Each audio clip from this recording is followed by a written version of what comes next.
Cool, awesome. Happy Thursday, everyone.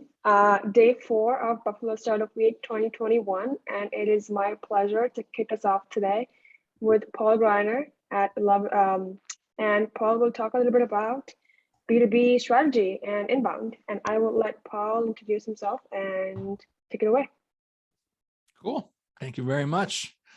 Well, looks like we have a cozy, intimate little group here. So hopefully this will be less presentation and more conversation. I have come prepared with way more information that can possibly conveyed in this time frame anyway. So hopefully it's a chat, not a fire hose. And I see, hey Anthony, how's it going, bud? Long time. Hey Paul, good to see you, man. You too. So I'm Paul Greiner. I run growth over here at Renoun Creative. We are a B2B full service agency, really a marketing agency, customer success agency. We focus on brand strategy and people knowing who they are, and then employ techniques so that the ideal customers can find you. And that's, I think that's what we're going to talk about mainly here today, is the finer points and underlying philosophy of what it is to carve out a brand strategy so that you know who your customer is, you know who you are, and how to speak and how not to speak in your communications, and then creating a plan for bringing those folks to see you. I don't know how these have gone because I haven't been watching some of the other ones here. There we go. Yes, do drop questions in, please, somewhere. Are people allowed to engage? I already said hi to Anthony and he spoke out loud. So I assume that, assuming that these other folks aren't just checking in here. Sean, there's a Sean. Hey, Paul, how you doing? Pretty good. How you doing, bud? Good. Cool. So actually, since this group's so small, I want to give y'all a chance to kind of introduce yourselves and what your business is and what you're looking to get out of this conversation, so that I can tailor and be more useful as we go. So, Sean, if you want to lead us off, that'd be great. Yeah. So I'm up in Maine right now, but moving back to Buffalo. In fact, we're closing on our house in a month. I just left a successful startup and beginning a new venture. And I come from more of a technical background. And I was interested in this talk, Paul, because I had a co-founder, a partner, and who handled most of the, say, marketing and that kind of thing. So as I go into this new venture, more or less on my own, I wanted to get a little more insights into what you do. Mm-hmm. And then as I get moving along at the beginning of the year, maybe even reach out to you and say, here's what I'm doing. And based on what I heard, here's how I think you can help me. Cool. Yeah. Well, of course, being in growth, I'm always interested in that kind of a conversation. And as Anthony can attest, I have a lot of free conversations as well. And I'm usually pretty helpful with whatever I can provide, as far as guidance, even before people start paying us money. So Anthony, you want to jump in and introduce yourself? Well, let me just continue the plugola here. Sean, you would do well to get with Paul outside of this call because there's probably going to be a long runway of free conversations that Paul's going to have with you just to get to know. And he's steeped in the kind of thing that you're doing. So if nothing else, he'll give you lots of insight. And I really appreciate Paul's approach, which is why I came here, because I haven't heard from him and talked to him in a long while. But just your approach to how to get these things going is a really cool way. And it's been a while since we talked, in a lot of progress in my own work. My group is called Apex Leader Growth, and I'm a practice of coaching and organizational development. I promise people that I can help them get better faster.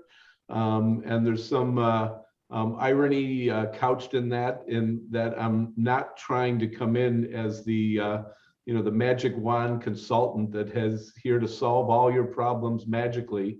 I'm just here to show you that when you're facing a problem, things probably start to slow down and or they grind to a halt.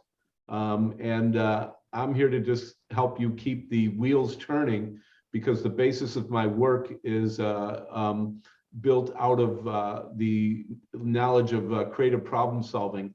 that was created and developed and researched right here in Buffalo. In fact, Buffalo is the inventor of brainstorming, and that's part of it. And the philosophies of what we do is that we defer judgment before making decisions. And when we make decisions, we lean toward affirmative action. And that, again, is why I help people get better faster, by just taking people into viable actions and then being ready to create really powerful assessments of how viable the actions really are. Cool. Great. And Madonna, do you care to introduce yourself? Absolutely. Good morning. Thank you all for being here. I am working with Harshita on Buffalo Startup Week. I have this year and as well. And I am acquainted with Tony as well. Good morning. Actually, Tony was at an in-person, one of the only 3 in-person events that we have as part of Buffalo Startup Week. We had Monday night at K House. Last night was at K House as well. And then Friday night, we are all meeting at Pour Tap Room, P-O-U-R. It's a kind of a startup in and of itself, a bar with no bartenders or bar, self-pour situation, which is really cool, but check it out when you get a chance. Great. But yeah, this has been great. And Paul, we certainly appreciate you being here. And I will, with that, I will have you take it away. Cool. Take it away, I shall. All right, let's. And then give it back. I mean, don't just take it. No, I'm gone. It's mine. No, this is not a borrow thing. All right, let's see here. Share. Oh, it stayed right in that mode. That's convenient. Excellent. Okay, so brand strategy and modern marketing is the topic of today's talk. So obviously, no matter where you are in your business, new, old, haven't even started yet, right? You've got big goals that come always with big challenges.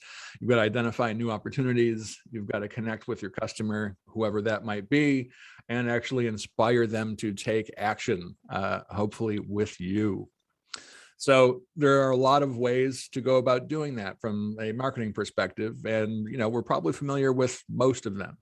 Right. So websites are crucial. Social media is where everyone's at, reaching people in their inboxes still. Of course, dropping ads, banner ads, PPC ads, whatever that might be, SEO, making it so people find you easier. And, inbound as a philosophy, having people come to you instead of having to search them out and hunt them. Good old fashioned traditional advertising. There's a lot. Right. So the question is, which one is the most effective? And the answer is, it depends. That's always the answer in marketing, by the way. People hate that when I do that in talks, but it's always the answer. Because first, you've got to actually understand your brand, right? Before you get into tactics and what should I do and what times should I post on social and all those things that we get kind of caught up in and obsessed with, you got to back up a little bit and understand who you are, what the point is of what you're doing, and the best way of going about doing that. And for us, brand is bigger than just a logo, right? So brand can mean a lot of different things. We're going to go through some of kind of the Renoun philosophy on what a brand is comprised of, and then also specific elements of a brand strategy and how those fit together. So again, to be clear, brand strategy does not equal branding. Branding is what most of us think of when we hear brand. We hear like logos, colors, a specific kind of font, a specific way that our name is typed, whatever that is, the visual assets around who our brand is. Brand strategy is bigger than that. Certainly includes that. The visuals are a piece of it. The visual is the shortcut. The logo is the shortcut. The brand is the shortcut in people's brains between where they're sitting and the value that you bring. But the brand strategy is beyond that. Why brand building and sales activation are both important, but we're focusing a little more on one today. So as you can see in this little grid here, sales activation, if you think of direct marketing, running ads that people hopefully will click on and then buy something immediately, things like that. We're having a sale right now, activation efforts. The point is I want someone to buy something pretty damn quickly with what I'm doing. Those are great. right? Those, especially in the early parts of a business, are required so that you've got something coming in, unless you're an Uber and your business model is about just getting more funding on a perpetual basis. Like if you're concerned with revenue, you've got to run some sales activation. But over time, brand building efforts will not just outperform, but actually help supplement those sales activation efforts. So this is not a don't do direct marketing, right? Only do inbound, only do brand building. This is you actually need both. The problem is in this first 6 months, right? As you see down here, the short-term effects dominate. And it's easy for people to lose sight of the importance of brand building over time, because when you start looking at, okay, cool, I made this blog post and then separately I ran this ad. Shockingly, the ad brought something in. If it worked, if it was a well-run ad, like this brought in some sales. The blog post hasn't made us rich yet. Month 1, month 2, month 3. And so it becomes very easy for people, whether they're chasing funding and having to represent profit, to some kind of an investor base or not, whether they're just trying to keep the lights on. It's easy to lose sight of the value over time of building a brand. And so we end up focusing on sales activation efforts, but that leaves us in that perpetual feast and famine kind of cycle, right? It's always like, all right, now I have to do this, as you see the graph, but then that result just goes away and we need another effort to get that spike over our normal baseline. And the key is to not lose sight of, if my business is going to exist more than 6 months, more than a year, then I want to be doing some kind of a brand building effort so that over time, these become easier and are less required. And the best example is if you think of a cold call, right? That's a sales activation effort. Think of calling somebody or even cold email, but calling is far scarier for most people. If you think about placing that call to someone as a potential client and who's never heard of you personally, they've never heard of the company you're with, and you've got to employ some of those like Sandler techniques of trying to like trick them in the first 30 seconds and ask a clever question that'll throw like a pattern interrupt so they're not sure what to do, and then you can get your pitch in, like that's cold call technique. Or picture 9 months down the road, you call the potential client, you actually reach, they actually pick up, and you say, hey, it's Bill from this brand, and they recognize the company, right? They recognize it. They saw some posts you had on LinkedIn. It was valuable. It added value to them and their business. So there's a little bit of credibility there. There's a little bit of value added trust already built. That's a different phone call than the other one, for sure. So again, this is not so then you stop cold calling forever. I mean, some people, that'd be a wonderful result in its own to have to stop cold calling, but this is not what this is about, right? So you want to be doing both. So philosophically, how we approach brand, obviously, oh, and then here's the element. So we'll go through some of what this actually looks like as if we were going to build a brand strategy for a client. Here's what we'd be building out for them. Buyer persona, messaging hierarchy, OKRs, and the marketing plan that falls out of those OKRs. So buyer persona is basically, right, who is your buyer ideally? For the rest of the presentation, we're going to call that ideal customer persona, because sometimes technically if you're in B2B, there might be a few of them and they might not be the buyer, right? So, but it's going to be, we're going to get deeper into what the buyer persona is and deeper into what the messaging hierarchy is. Messaging hierarchy is things like brand promise, positioning statements, those kind of things, so that you know who they are, you know who you are, and then you start to formulate these objectives and key results. What are our overall strategic objectives? What are the SMART goal kind of measurable results we would use to tell that we're winning or not? And then the plan is, what do we got to do to actually produce that, right? New initiatives, new projects, particular campaigns, etc. So we're going to interweave the this in with the philosophy that we use. So first of all, in your brand, always, right? Customers come first. No customers, no business. So that's where we start the conversation. And what we're going to be looking at is knowing that the customer base is well defined. That's where we produce value, is aligning our customer base with our goals right? Our goals for them and their goals for themselves actually have to be in the same ballpark for there to be value created.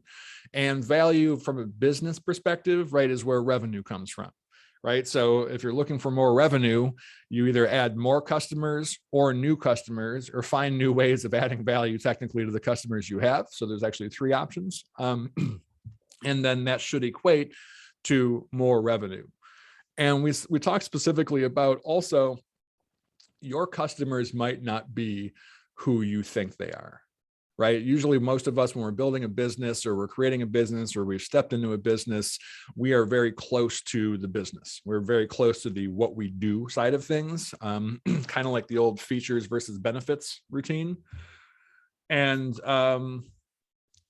what we want to actually keep our eye on is what is the job to be done by our product, right? What are the customers actually going to use what we do for? And sometimes the answer isn't what we think it was. So as we can see here, we're talking about V8. Hopefully y'all know what V8 is. I just did a talk last week, like half the room didn't know what V8 was. And I thought, shit, we should update this example, I guess, pretty soon. But V8 back in the day started as a juice, right? It's a tomato juice at its base. And when the company that started producing it, was making it, they entered the juice market because they have a juice. So obviously that's the market you're going to go in. You're going to sell it as a juice to people. And if you can imagine the other players in the juice market being orange juice, apple juice, like grape juice, and then you've got tomato juice. Which is slightly less compelling in the very least than those other juices, just from a sweetness perspective. But that's what people want in juice, right? So V8 didn't do very well for years because they were competing with other juices. At some point, they brought in, of course, consultants, and they employed the jobs to be done framework to interview their customer base and find out what are the people who are actually buying our juice. Like, what are they getting out of it? What are they using it for? And what they discovered was that since it was a vegetable juice, people were using it to get their vegetables in otherwise busy lives, right? So they were just like, hey, it's basically like vegetable replacement, if not meal replacement. But that's what it was. It was a way of pounding down a serving of vegetables really quickly and then, and conveniently and going on with their day. So they were intelligent enough to refocus how they pitched their product. And V8 then became meal supplement, right? Meal replacement. You're trying to get your vegetables, you're a busy person, you're living an active lifestyle, like, hey, here's this product. Now we have an entire market just for that kind of stuff, right? And V8 does pretty well sitting in the middle with the resources that they have, sitting in the middle of the market of people, things that people are looking for to be able to get nutrition in insanely busy lives. So that's some of the things you can learn when you don't assume things about the customers. You don't take it for granted that if there's an issue, there's some kind of misalignment around producing value and then having the revenue and having that customer base. You might want to check in with them about what they actually want.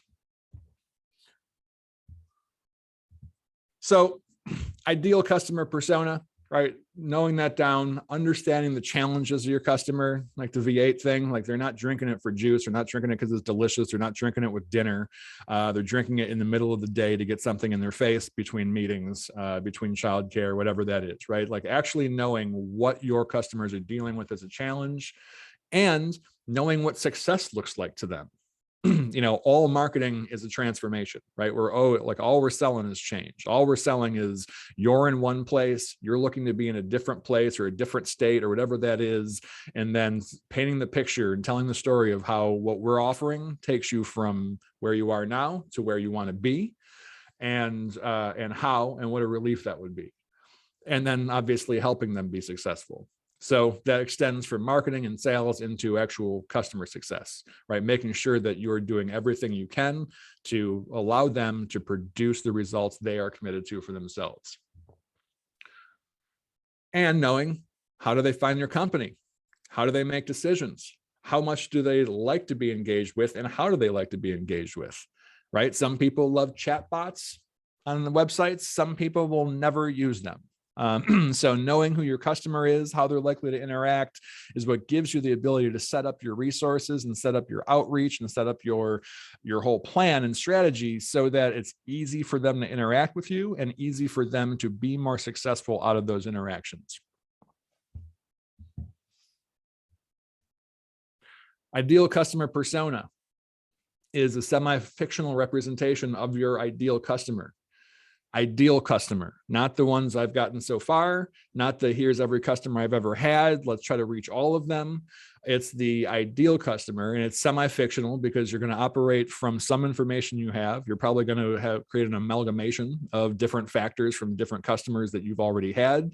And then you're going to add stuff in because in real life, you don't find ideals. And so this person is probably going to be something like you've never actually directly interacted with, but you want to paint the picture of that ideal so that the messaging would reach and resonate with that person, trusting that there are plenty of folks who aren't ideal that are still going to resonate with the message, that are still going to get value from what you're doing and are still going to buy your product or service. We like to define them as an actual person. And we like to use alliterative names because that's easier to remember and fun to play with. So Frugal Frank, Sales Manager Sally, etc. And the basics, right? We're looking at demographics, age, goals, challenges, preferred marketing channels. People used to obsess around, gender and age, and in particular situations, those still would make a lot of sense to, I guess, focus on. But in a lot of them, not so much. And if you know anything about like Facebook targeting, you can't even target that kind of stuff in advertising anymore because it's discriminatory. And so, between like knowing what's important, knowing what's critical, and knowing how the applications you're going to have to use work, it's less about, unless you're selling a product that's only for someone of a certain age and only for someone of a certain gender, like for sure, or someone of a certain sex anyway, then otherwise probably deprioritize those and focus on challenges and goals, right? The critical thing is challenges, goals, and being able to reach them in a place that they already are. So challenge, goal, preferred marketing channel, and you start to have a profile. Your side of the equation, right? Who am I? I know who the customer is at this point, but who are we as a brand? What is it that we're offering? How do we want people to think of us? And how is it that we talk? And importantly, how is it that we don't talk? What are the things we don't say? What are the tones that we use? And, are we formal? Are we casual? Are we approachable or exclusive and standoffish? Those kinds of things are what we want to establish in the messaging hierarchy. So brand promise is more than a tagline. It's more than a slogan. Brand promise is also more than a value prop, right? Brand promise is something saying, here is what you can expect to take away from every interaction you have with us. Here's the experience that you're going to leave. So whether that's with our product or service, whether that's with our, someone on the phone, that's our websites, like here's what you can expect. My favorite brand promise example, and that illustrates the power of keeping or violating the brand promise, is Netflix. For years, until they focused on their own content getting streamed, their brand promise was movie enjoyment made easy, right? So that phrase guided every internal, external, right? Like how they're going to set up the user interface for the website, how easy it is to actually stop being a customer. Like they were remarkable, especially early on, whereas most websites, it's like you require a degree of some kind to figure out how to go through their sequence to like unsubscribe and stop being a customer. Super easy for Netflix. Everything was geared around enjoying the movies you want to watch with as little friction and as little bullshit as possible. And they did that great for a long, long time. Then in, I think, 2014, someone made some brilliant decisions and they decided that, hey, we're going to split our service in two. Like we're doing this mail order thing, which is what we, made our money on. And now we're going to do this streaming thing, but we're going to do it separately. So thanks for being a member. You're going to, depending on which one you want to be on or both, you're going to have to create a new membership if you want both or the other from what you're on. The fees are going to go up individually, and certainly it's going to go up if you combine both of them. So all you have to do, right, is pay more money, create a new membership, and get half of what you were getting before. welcome to the new Netflix. And I believe Quickster was the name of the other service. And they lost 800,000 subscribers overnight, basically, like within 2 days, which is a bigger subscriber base than most people can fathom even having in the first place. They lost it, right? So they violated the thing that had drawn people in and made them a cult favorite and an incredible phenomenon in business and in tech. They violated their promise, lost big time, and then they reversed. They decided, shockingly, okay, we're not going to do that after all. We are going to fire a bunch of people that came up with these ideas. Somehow the CEO survives, and then Netflix goes on, like licks their wounds and then bounces back just fine. But that's an example of, and like the power of brand promise and the power of violating it if people have like already interacted with you and already come to expect something. Positioning statement is just about how do we want to live in people's minds? What spot do we want to occupy in the brain of our potential customer? So that's usually a mix of kind of like value prop versus the rest of the category, and then balancing that out with like, hey, here's what we provide that's different from everyone else in this category, and here's how and why. That's an internal statement that doesn't need to be sexy enough to be shown on the website. If you write it well enough, it can be. That's a fun goal for the marketing team, but it's designed to guide your inner messaging strategy and to guide your people as they're executing it for you.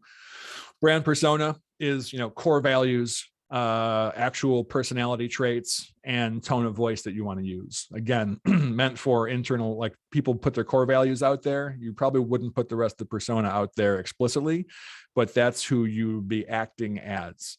And having a full persona is helpful, right? Like brand persona is not, well, we're hardworking, ethical, integrity, blah, blah, blah, blah, all those buzzwords that people write just so they sound good for other people. There's usually a foil in there, right? Like interesting characters can't be perfect. And so if you want people to interact with you and your brand as an interesting character and a back and forth in a story, then you've got to have an actual complex, interesting character. And nobody cares about Superman minus there being a kryptonite and there being a Lois Lane.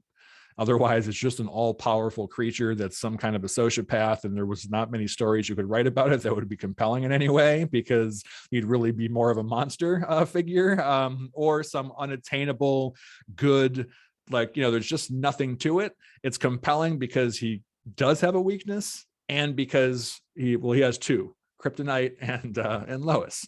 So that's what makes the story run, and that's what makes Superman relatable. So you want to have the same thing, and then you want to just have a bank of the rest of your ideas, right? What are the key things? Are us versus them kind of stuff, our testimonials, our customer feedback, the core concepts that aren't captured in these phrases. This is your messaging hierarchy that can be employed across all media and across all approaches. So now it's the goal, right? What do we want them to do? What are we trying to get the customers to do? This is obviously only valuable if it aligns with what they need and what they want.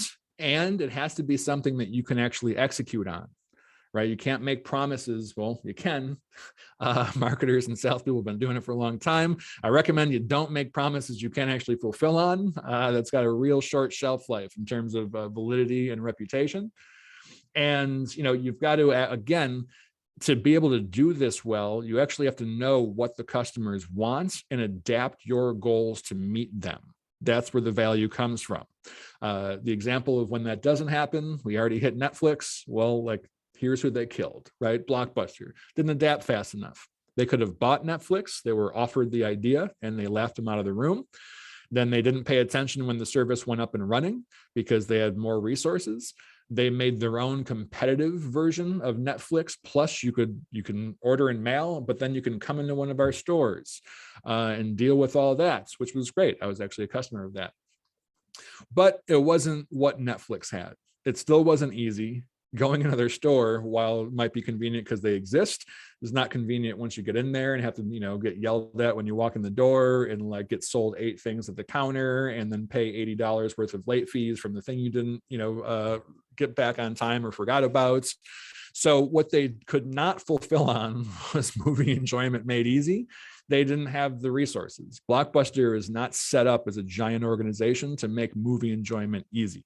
They were set up as the only resource, the basic monopoly at that point, and trying to dictate what the customer base wants, and they lost the race. And it's not just about tech, it's about having a giant organization that's not set to deliver on what people actually want, right? So they could not get themselves realigned fast enough, and then they went almost all the way out of the business. But if you've seen the documentary, you know that there's one last Blockbuster still standing.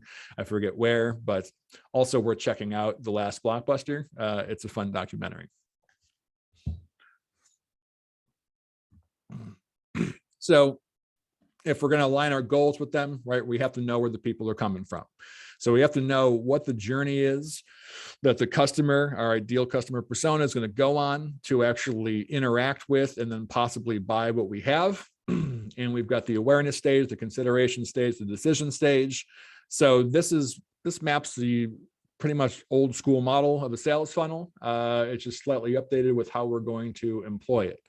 Right. So we want to attract in the awareness stage. Awareness stage is not when they're aware of us. It's when they start to become aware of a potential problem, challenge, or maybe even an opportunity. So the way we actually get people engaged in the awareness stage is we attract them with relevant content where they're actually going to look for it. This is the world of inbound. This is the world of SEO, right? They're going to go searching for something. Can they find what we have? And are the answers we have actually going to help them? So in the awareness stage, as they become aware that they've got some kind of an issue, then we want something out there to bring them into our world. In the consideration stage, we want to engage them, right? So this is where they're aware of a problem. They might be even aware of a solution or a set of solutions, and us being in that mix, I hope. And we're looking to actually engage them, right? So they've got their eyes on us, but how do we get them to actually interact with us? So using conversations to create relationship with prospects on the channels they prefer, right? If that's on social, if that's by email, that's on a phone for some folks, bots, live chat, whatever that is. Again, that changes by the person. I want to know that information for this journey. Like, where does my ideal customer tend to want to interact?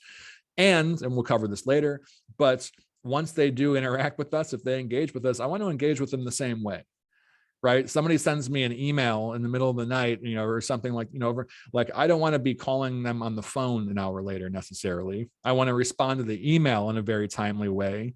And then if there's an escalation required, take it from there, right? If someone's on a chat bot, I don't want to ignore that and firing off an email. I want to interact with them on the bot.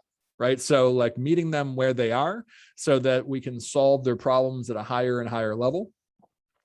And of course, using different tools wherever they might show up at, calls to action, forms, and pop-ups to capture whatever the information that they want to give us so that we can then engage them further and possibly in a different channel or at a different level.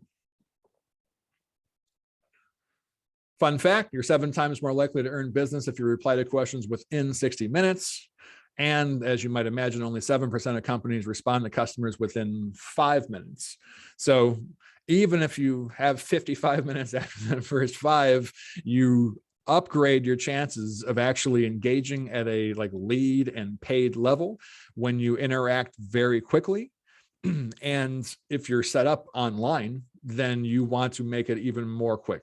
Right? If someone asks a question on a chat bot, you better have that thing wired up so that someone's ready to interact with people directly, or that the bot is interacting in a way that gives them down a chain of communication and information so that somebody can get engaged with it. If people have a specific question or a specific issue, get to them immediately.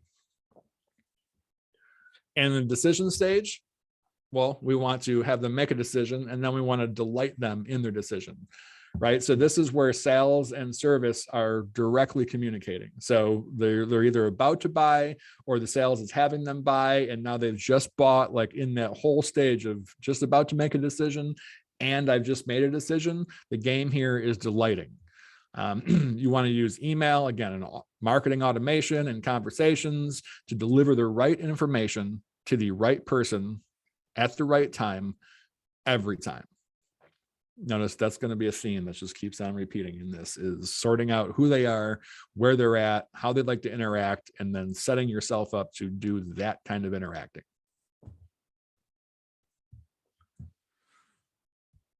Shorter version of the same theme, put the answers where their attention is. If people can't find your website, all the fun stuff you've got typed on there doesn't matter. Right? So you have to put it where their attention is. You've got to optimize that so it actually gets found by Google and ranked so that when they go searching, you're the one that they find. Let's see here. Let's that out. A lot of options: social media, search engines, YouTube, reviews, email, live chat, maps. Having resources in your own customers' hands so that they can share with their friends, because word of mouth is how most things happen still. So making sure when people are asking each other what's happening, if they have an easy way to share something of yours or an easy way to refer you, all the better, right? Wherever they're looking, that's where you want to be. Also, here's a bit more of a tangible tip: develop your own content by identifying long tail keywords. So long tail keywords are typically longer, not always, and certainly more specific keywords that visitors are more likely to use when they're close to making a purchase. So this is the world where, like, oh, I'm going to try to own tire shop, Western New York. Like, all right, cool. Like, good luck, right? There's probably some competition for that. It's a massively searched thing, and your likelihood of working your way up all the way up the rankings a little less so. It's pretty wide open. So some people would go for that because they're like, hey, well, you know, like 70 million people are searching that like every few months. Like, okay, excellent. But again, the competition is a little thick. So if you're, you know, instead you're looking at, you know, replacing a tire, Kenmore, New York. That's a little longer. It's a little more specific. There's going to be fewer searches, but you're going to be able to rank for that better. And that person, they're probably in Kenmore or about to go there because they probably need a tire fixed immediately. And so that person searching is likely to have a higher intent, and you're more likely to be able to rank for it. So searching out just not regular keywords and not the obvious ones that everyone wants to rank for, because, you know, if you're in a big enough category, you will not be able to beat out the resources of certain people playing that game. And so you want to find long tails that are relevant to you and your business and your customer that you can then build blog posts, content, video, whatever it is around. Yes, cool. Just said that. So here's just a graphic representation, right? You know, certain things are highly competitive. Certain things have a super high conversion rate on. The long tails, you want low competitive and high conversion. So that's why we want to be down here. Money, cool. Make money, a little bit better. Make money while you sleep. In this example is the best version. That's not a great one. People have been using that for a couple of decades in a pretty hacky way as well. But you see the build out from money to make money while you sleep, like you are getting better, right? Make money while you sleep in a specific kind of industry. Like you could add to that and improve it even more. But that's an example of long tails. Last piece of our brand philosophy here is resources. And, you know, there's execution and experience. Resources are your people, your processes, your systems. This is what determines your ability to fulfill on the stuff that you said you were going to do and provide for the customer. The key point, the intent here is to provide a great experience, right? So efficient resources and execution is how you keep profit in your business. So execution value is revenue, execution is profit, and then experience will have these customers stay customers, be better customers, refer other customers, et cetera, in a flywheel kind of movement. But you've got to have the resources in place, and a failure in experience cannot be mitigated by clever marketing. So our example here, the Samsung Galaxy, some of us might remember in 2016, those things were catching on fire in people's pockets, and the batteries were exploding, and all sorts of fun shit was happening. There is no marketing campaign that you can run that is going to remove from someone's experience the fact that their phone burst into flames in their pocket, right? Like there's no campaign that's going to handle that. So the only way to handle that is to not have it happen, but it's a resources issue, right? Like that's not the marketing team. They didn't build those things. That's some kind of an engineering issue or some kind of a components issue or something like that. And so you want to make sure you've got the resources. So this is where it's bigger than marketing. This is delivery and customer experience. You've got to fulfill and create a great experience, which means you've got to make sure that you can actually execute on what your goal is and what the customer's goal is. Otherwise, you will get yourself in trouble. Let's see here. In the world of resources and creating experiences, let people engage on their own terms. I've said that 100 times in different ways so far, so I'm not going to go into it anymore. Make contacting you easy. In some cases, you consider chatbots for like simple questions. Another great thing to do, create a robust knowledge base for self-service, right? So whether that's a blog section on your website, which should not be called blog, should be called resources. There's a tactical tip there.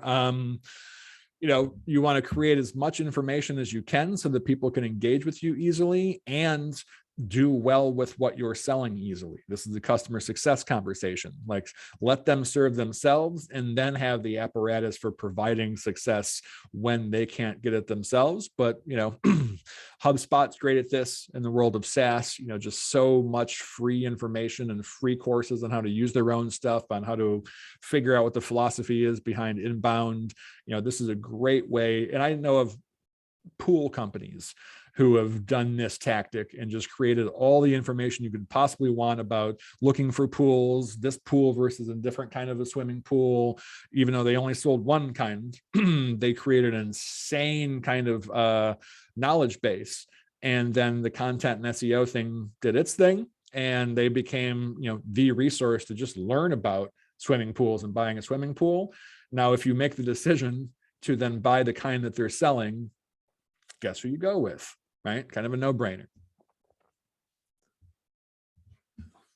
Your level of investment is part of the resources, right? What are you willing to put in, and not just to marketing, but to customer success? Like, how much are you going to invest in being able to deliver on what it is you're doing? So your level of investment is decided by the level of commitment required by the buyer when purchasing your product or service. Right? If you've got a high ticket item or a high effort item to like onboard or put into use, then you're going to have to pay a little more, most likely, to get good marketing out there, because it's a bigger lift from them. So it's a bigger lift from us to try to put them in position to make the decision to do that.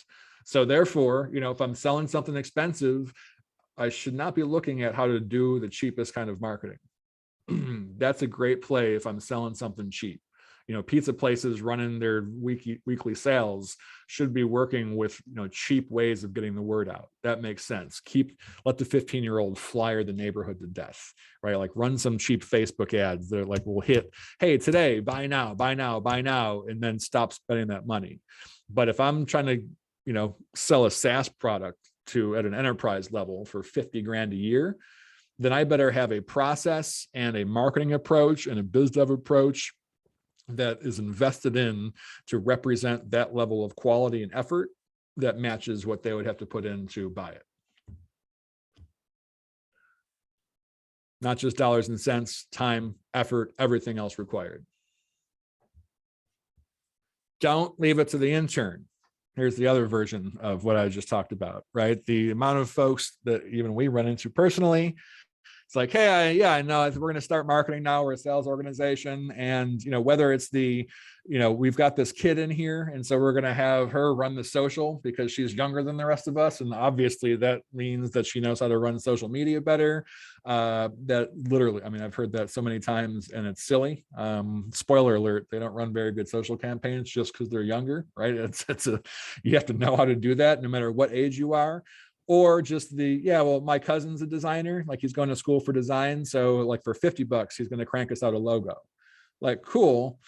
But again, if you're selling something expensive and you want to come across with a certain level of quality inferred, maybe the $50 logo by the cousin isn't going to cut it, right? Maybe the person that you give no social plan to, that you just think that they're better at it because they're younger or because they have available time or because they only make $10 an hour. Like, they might execute activity, but they cannot be responsible for outcomes. And that's probably what you need, is someone who can at least be accountable to certain outcomes being fulfilled. So do not leave it to the intern. And remember, don't just place value on the cost of what something takes, but also on the potential. That's the nature of investment versus expense, right? Is you're trying to get something out of it. And so if you want that big return, the thing where you use cheap stuff delivered for free by people you're not paying very much, probably not going to give you the potential that you're looking for. And resources, don't have a missed opportunity. Take advantage. Digital tactics are trackable, targetable, and offer measurable ROI to fine tune your campaign going forward. So if you're doing things online, and I can't think of a business that shouldn't be, use the tracking, like use the resources. Google Analytics is free. Put it on there and see who's on your website, right? Like there's cheap versions of things like Hotjar, like that are, it's like a heat map for your website to see what people do, where they go, how long they hang out up to a certain point, right? Like use what you have at your disposal to make sure what you're doing is actually working and can continue to improve it.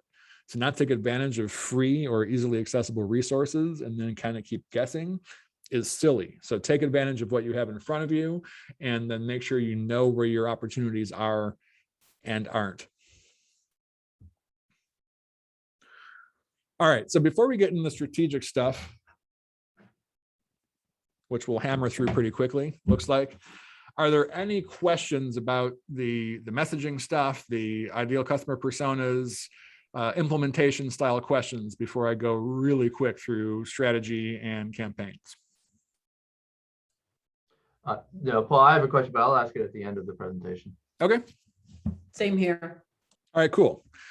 Well, as much as this has become a fire hose routine, I'm going to now turn the fire hose up since I can see that there's less than 10 minutes left. All right, so OKRs, you can Google search this. Google themselves use this framework. A lot of business frameworks out there that are fairly interchangeable. This is another one, right? So objectives, overall strategic aims in specific areas, increase revenue, increase traffic to our site, those kinds of general things. The key results or the specific SMART goals aligned with those objectives. How do we know that we're winning?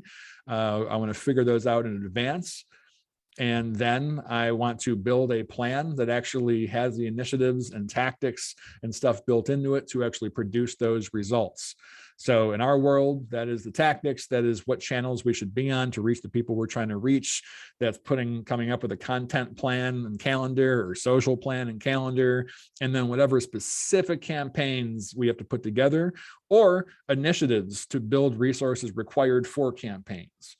Right? If it's like, hey, I want to do online marketing and I've got no website and I've got no ads and I've got no keyword research, like getting those things in place is the first thing to do. And then you can start running campaigns and then start measuring things. Also helps to have a project management framework. This might seem redundant if you're in an already established business, but I mean, I know pretty large agencies even who still run things on paper, which technically is a framework, but not one that worked well in COVID for remote work, and you need something. So whether it's, it's got to be something besides sticky notes around a laptop. We use Asana here in-house. There's Monday. There's a lot of different options with varying complexity, but having something to manage all of these things in a central place is pretty critical if you want to stay on top of it and not lose opportunities. So marketing campaign pointers. Which form of marketing is most effective? Our other question, right? Which do you trust the most? What convinces you to buy? We mentioned this earlier. And the answer is referrals. Word of mouth from people we trust is always the best form of marketing. Customers are 4 times more likely to purchase when referred by a friend or loved one. And the name of the game is delighting the customers you have so that they refer you when an opportunity arises. One way that we go about that is our version of inbound marketing. So this is about creating valuable experiences that have a positive impact on people. Obviously, the short visual version is inbound's about having them find you and come to you versus you going out there and having to hunt down all of those folks. And whereas we have this traditional funnel here on the left, right? Marketing and then sales deals with some of them, and they pop out this little thing called the customer, and that's the end of the equation. What we're looking to do is create a flywheel being physically something that kind of generates its own power and can run on its own once you've gotten it started. So again, we went through the stages. We attract customers, we engage them in a certain way, we then delight them through the buying process, which then has them either buy more things or keep buying and refer, therefore attract other customers for us, which we engage and delight. And you can see the customer here is not the end product getting spit out. The customer is the center of everything. So the modern buyer researches everything, right? They consult reviews, research product features, and vet brands before making a decision. So therefore, we will need to focus on solving their problems using the customer journey, like we already talked about, figuring out what their problems are, putting information in the right place that helps solve their problems, and as that often looks, creating educational content, right? Teaching them how to solve the problem they're having, and then showing how we could help them with some kind of a clear call to action in the content. Also, our content should give our customers a reason to share. So we should create initiatives, not just around attracting, engaging, and delighting, but actually specific resources that help them share the good word. Oh, I'm gonna go back here. So here's a general grid, assuming you can get this deck afterwards or the recording. Here's we filled this out for, we'll see an example here from a solar company we've worked with. So we've got two main buyer personas. We have the goals, what do we want them left with out of interacting with whatever piece of content we're planning out here? And then what channel will we drop that content into? And you can see we've got decision, then we have customer success, and then we have customer affinity, which is the making them just love us and share us and advocate and promote us. This is the solar example, right? How does solar work in Western New York? Again, there's the long tail, right? It's not solar Buffalo. It's does solar work in Western New York, or does solar work in the snow, or something like that. That's long tail keyword stuff. So we can build a piece of content. We find that the commercial customers are more likely to watch a video slightly than just read a blog post. So we do two different versions of it. The goal is they come away thinking, yes, this works here. And then they come away from this piece thinking, I can afford it. And then they're going to choose us, right? And so for each stage, we have something that's along the lines of what people are actually looking for, how they're looking for it, and what problems they're trying to solve for themselves. And you create content accordingly, and then figure out based on that persona, where is the place that we should be dropping this?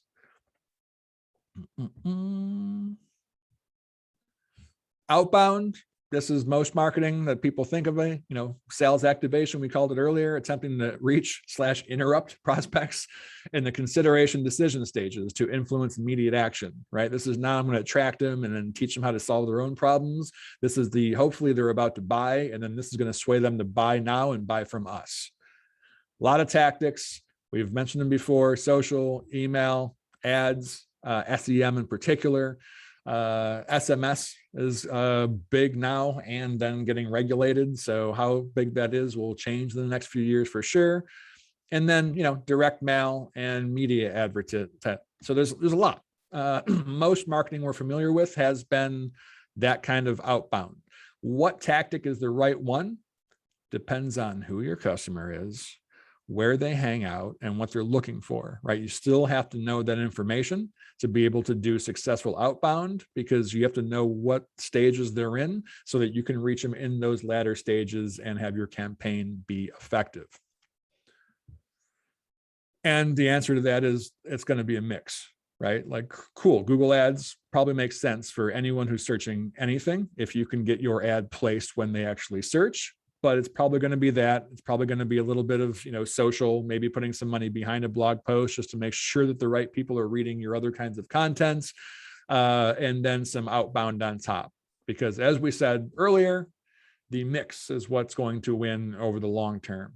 Direct sales activation / outbound tactics mixed with effective long-term brand building and inbound will give the mix of going out to get the right people, having the right people come to you, and having those efforts be more efficient and more effective as time goes on.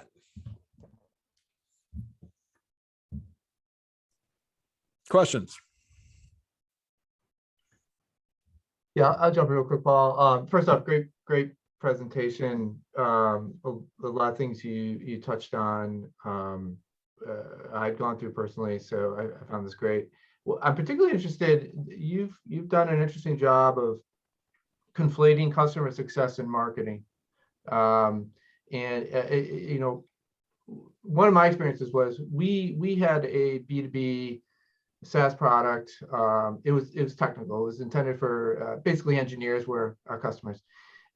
So we had made that investment in customer success because it was necessary for the onboarding and things you were bringing up earlier. When it came time to scale, i.e., you know, kind of moving out of that organic phase, I felt like we were caught a little flat-footed when it came to the marketing. We had a person, but you know, it was kind of social media and this and that. I have a question for you. When you go into a company, how do you conflate those two for that customer? Because I would assume that most of your customers are looking at them as two separate things. How do you bring that together for them? Well, something like the presentation I just did, right? We just bring it together. In fact, and we're going to change this soon. We've been calling ourselves a customer success agency instead of the marketing agency, because ultimately, like for us, that's ultimately the goal, right? So the conversation of bringing it together is that your customer, we start with customer because the customer being successful is what would make you successful. Whether or not you're subscribing to the flywheel philosophy, like that's ultimately what we're in business for, right? They're successful through us. And so everything is kind of pointing in that way, including marketing from those early stages, you know, so that way our content is always inherently connected to customer success, not just philosophically, but like literally like in a blog post, having links out to testimonials, having links out to like, here's what happened in this particular case, you know, doing that kind of work connects them inherently, and having people understand that while customer success is the new, you know, kind of a word for customer service and other things we've said, ultimately, or satisfaction used to be the way of putting it, right? Like that's what we're always going for. And so if we are steering all of our materials, all of our content, and really all of our efforts and strategy from that place, the outcomes are inherently better. It doesn't mean we don't fail. It doesn't mean like you don't drop the ball, but it does mean that you know that you're dropping the ball because you know where you should be aiming.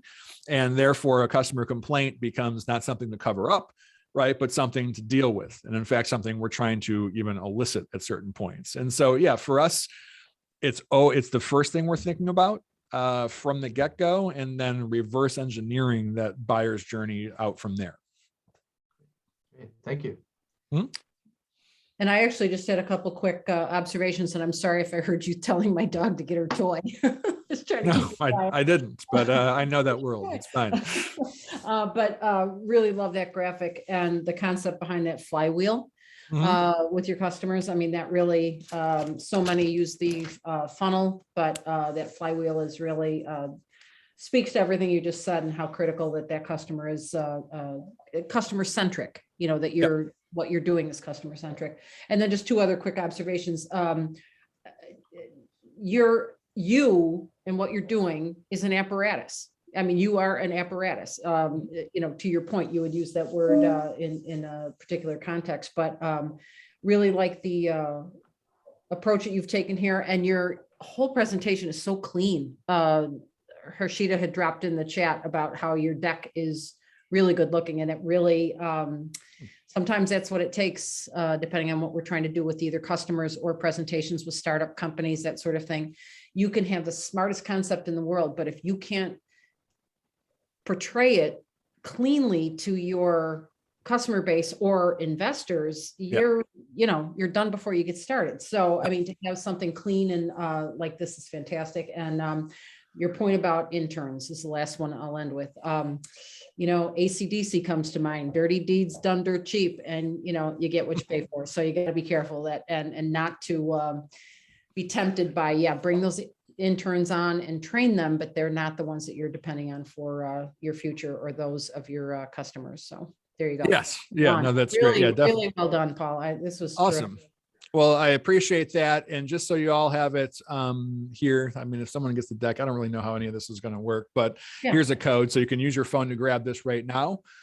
This goes to a piece. We have got a what we call a pillar page, content wise, a giant guide to brand strategy. So it's the like try doing it at your own pace versus trying to keep up with me while I talk 100 miles per hour for 55 minutes. So if you scan this code, it'll pop you right to our webpage, and you can sign up and get the full guide and run through. I mean, it's more comprehensive than what we just did, and a little easier to work from if you're trying to hash this stuff out for yourself. Great. Well, not for Thanks, ourselves, Paul. but in Always some great to context. hear you. You've got a beautiful energy and a really sound mind. Well, thank you. I don't hear that second one very often. I appreciate that. Yeah, I actually Only a paused friend and can say questioned that to you. myself and said, is this really the right thing to tell Paul? I don't think so. So Yeah, I you haven't retract seen my that. Facebook. All right. Yeah. Well, I appreciate it. I appreciate the compliments and the time, and I hope that this was helpful.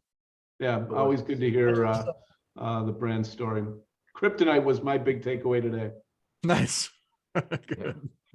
Cheers. Paul, See you thank all you very later. much. That was really Great. helpful. Thanks again. Wish you well. Yeah. You're very welcome. Y'all have a great one. You too. Bye-bye. Thanks. Bye. Thanks. Bye.